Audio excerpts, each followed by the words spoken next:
நீங்க அந்த புது வீட்டுக்காரர் பேரன் தானே? ஆமா. மெட்ராஸ்ல வேலை செய்யறதா சொன்னாங்களே? வேலையை விட்டுட்டேன். ஏன்?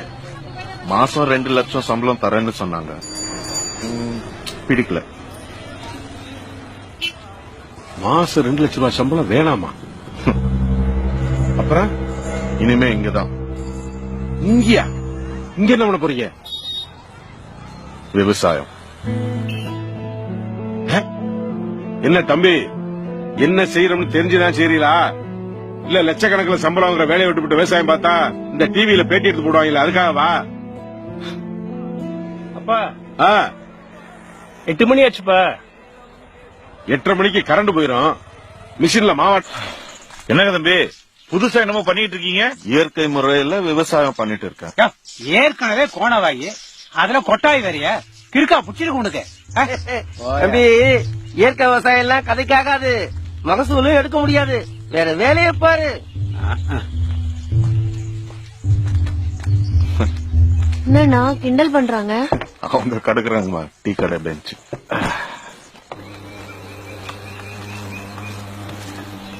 ஏந்திரிங்க தம்பி. தம்பி இருப்பா அங்கே இருப்பா. மருந்து அடிக்கிறான், அந்த பக்கம் வராதீங்க. தெளிக்கும் போதே முகத்தை மூடிப்பீங்க. அப்போ இதே சாப்பிடும் போது என்னப்பா பண்றது? நான் பார்க்க வேணாமா? போக போக புரியும்.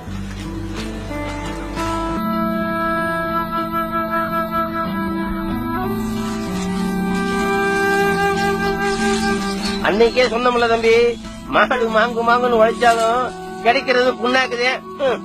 வந்துட்டான் விவசாயம் பார்க்க. தம்பி, எங்க தாத்தா காலத்துல தண்ணியே வானம் கொடுத்துச்சு, எங்க அப்பன் காலத்துல பூமி கொடுத்துச்சு, என் காலத்துல பைப்பு கொடுத்துச்சு, என் புள்ள காலத்துல பாட்டில்ல கொடுக்குது, என் பேரங்காலத்துல எதுல கொடுக்குமோ தெரியலையே. இந்த தண்ணி பிரச்சனையில விவசாயம் பண்ணி ஜெயிக்க முடியாது தம்பி.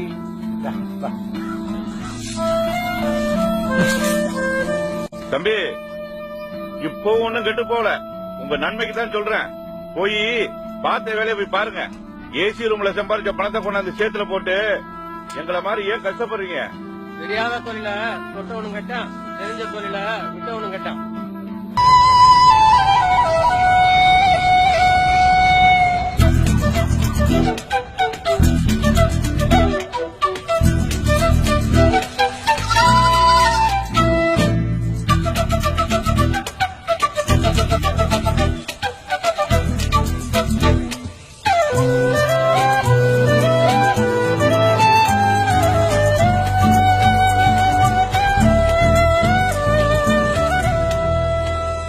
படிச்சுவன் தான் நினைச்சத சாட்சி விட்டீங்க. நீங்க விவசாயம் பண்ணி லாபம் சம்பாதிக்கிறீங்கன்னு நினைக்கும் போது மனசுக்கு எவ்வளவு பெருமையா இருக்கு தெரியுமா? இதே வாய்தான் அன்னைக்கு தப்பு தப்பா பேசிட்டு இந்த மாதிரி கேட்காமலே கருத்து சொல்ற பக்கிங்க நம்ம ஊர்ல அதிகமாயிருச்சு. முதல்ல இதுகளை சுட்டு தரலாம், நாடு உருப்பிட்டோம். தோத்துக்கிட்டே இருந்தீங்களே, எப்படி தம்பி ஜெயிச்சீங்க? மாத்தி யோசிச்சீங்களா? முதல்ல யோசிச்சேன், அப்புறமா மாத்த. தம்பி புரியலையே. என்ன போட்டாலும் விளைச்சலே இல்ல. ஆனா மாட்டு சாணம் கொட்டி வச்சிருந்த ஒரு ஓரத்துல ஒரு கீரை விதை தானா விழுந்து 3 அடிக்கு வளர்ந்து நின்னுச்சு. 1 அடி வந்தாலே பெருசு, 3 அடிக்கு வளர்ந்து நிக்கிறது சாதாரணம் இல்ல.